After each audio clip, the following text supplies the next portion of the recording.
So go ahead and open up the App Store. And once you get in there, the easiest thing to do is just to search. So click on the search and just type in Lightroom.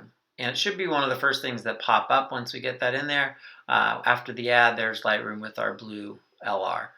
Now this is going to be a little bit different for you guys because I'm already logged in. So you'll probably need to set up a Adobe ID and go ahead and use your school email address for that. Adobe has offered all the people in our school district to be able to access all of the Adobe products. So you'll just sign in using that student ID. And what I want to show you is the shooting mode. So click on the camera at the bottom right, and that's going to go ahead and launch the Lightroom camera. And by default, it should come in the automatic mode. So in the bottom left corner, if you click on that auto, you'll see there's actually 3 different types of shooting modes: automatic, professional, and hyperdynamic range. Now, we're going to start with auto just to see what the basic settings are. At the top left, we've got flash. I'm going to keep that off. And then the second one in the center is the file format. Now, JPEG is default. You have the option to shoot digital negative, which would be RAW, but for now, let's just stick with JPEG. And then in the far right corner is the front-facing camera. So if we click that, that's going to go ahead and, whoa, hey, there we go. So here I am with my front-facing camera. Hello. So let's switch that back. And now we're looking at the rear-facing camera again. Just below that camera, there's 3 dots. If we click that, that brings up some other menus.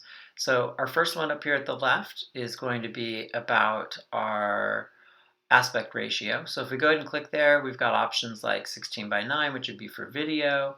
We've got 2:3, which is the kind of default. We've got 4:3, and then we've got the last one being square, so we wanted to shoot directly into for like Instagram. Now that's our aspect ratio. I'll put it back to 4:3. Then the next one that we've got is dealing with the self timer. So by default it's off, but I could choose something like 5 seconds or 10 seconds if I wanted to do a self portrait and use the front facing camera. For now, I'll keep that off as well. Following that is the grid. So by default there's none. It's got just a 4-section grid or a 9-section grid, or an even narrower one, which is more like the Fibonacci ratio.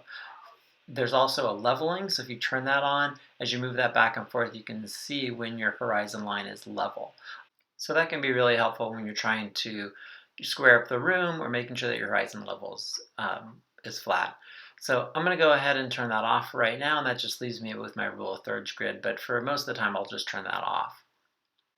The next icon to the right is about showing highlights. So if you click on that, it says show highlights or hide highlights. And what that means is the brightest area. So if you look over here, the hottest area of the picture is indicating that is really close to blowing out. So it's really a bright area. If I turn that off, then those lines disappear.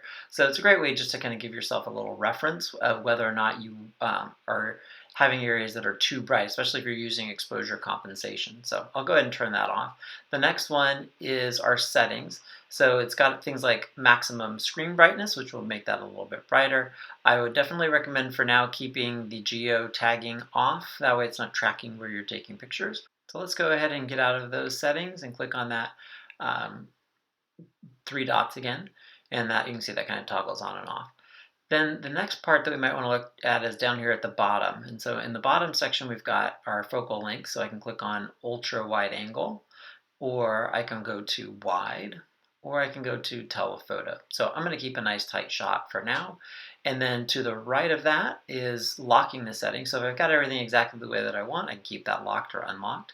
And then next to that is filters. So if I click on the filters effects, I've got options like high contrast, or flat lighting, warm shadows, high contrast black and white, and flat black and white. So typically I'm not going to use those. I'd rather adjust the pictures later, but so for now I'm going to say I want no filter effect. So those are all of the basic settings, and those are available on all parts. So what I'm going to do is go ahead and click here on auto, and let's move into the professional mode. So that changes some of our options down here, and the first option on the left is exposure compensation. So we'll click there, Now, if we were going to do something like one of our lighting techniques, we might want to start off with negative 0.2, right? So let's go ahead and move this down to negative 0.2. And you can see what it's done is it's darkened the screen. And it shows me at the top in yellow what my setting is. So then the next one you typically shoot at is negative 1.3. So I can take a picture there. I can put it to negative 0.7, take a picture there, bring it up to 0, take a picture there, bring it up to plus 0.7, take a picture there, move it up to 1.3, take a picture, and then all the way up to plus 2, take a picture. So when we have some of those assignments that are going to require that, that's going to make it really nice. We can adjust that. And for now, I'll just set it back to 0.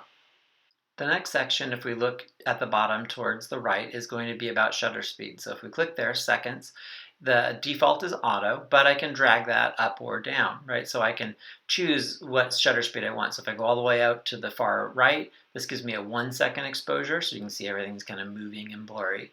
And then if I start to drag that down by clicking again and start to move it down, I can choose a 20th of a second, or I can choose a 100th of a second, or whatever shutter speed I think is going to be an appropriate shutter speed for the effect that I'm looking for. And you now understand what those are. But most of the time, I'll probably go ahead and let the shutter speed be auto. So if I need to, I can go ahead and drag that all the way back over.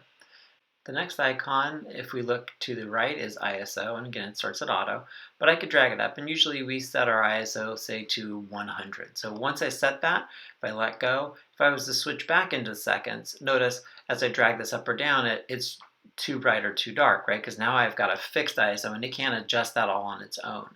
So if I'm trying to control things, that's one of the ways I can do it, is to set that ISO and then come in here and play with the shutter speed to get the correct exposure.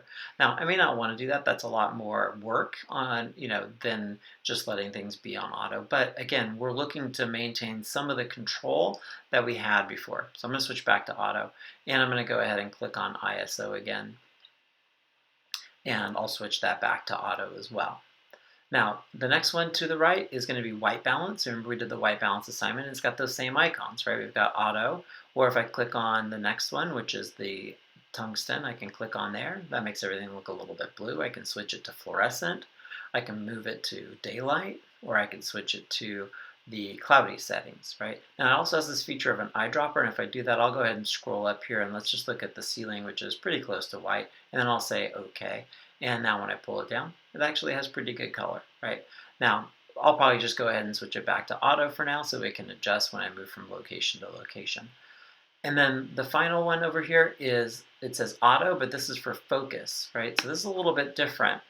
So this is going to work a lot like it does on our camera. And this slider is actually like moving the focus ring. So even though it's lighting up in green, that 100% is like the maximum, and then 0% is the closest to the camera as possible. So as I slide that back and forth, it's actually just shifting where that point of focus is.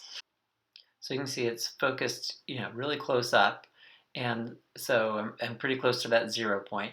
And if I was to put my hand in place, I can see that, it's kind of at that minimum focus distance when it's set to that 0 position. Now, I can adjust that back and forth. So if I was doing something like, say, macro photography, I could get it set really close. But I'm able to just, again, control that. So if I wanted to start to shift that focus and I want to focus a little bit further back or somewhere in the middle, I can adjust and see which areas are starting to get into focus. As I slide that, now my foot's disappearing and now it's in sharp focus again. So it gives me a lot of control over how that focus is going to work for my camera. And then if I want to get out of the manual focus, the easiest thing is just do a double tap, boom, boom, on the screen, and that then releases that focus. So there you have it. That's our Lightroom app. And you can see those controls are really going to be helpful for us so that we can continue to apply what we've learned in the new assignments that are going to be coming up in the coming weeks. All right, thanks.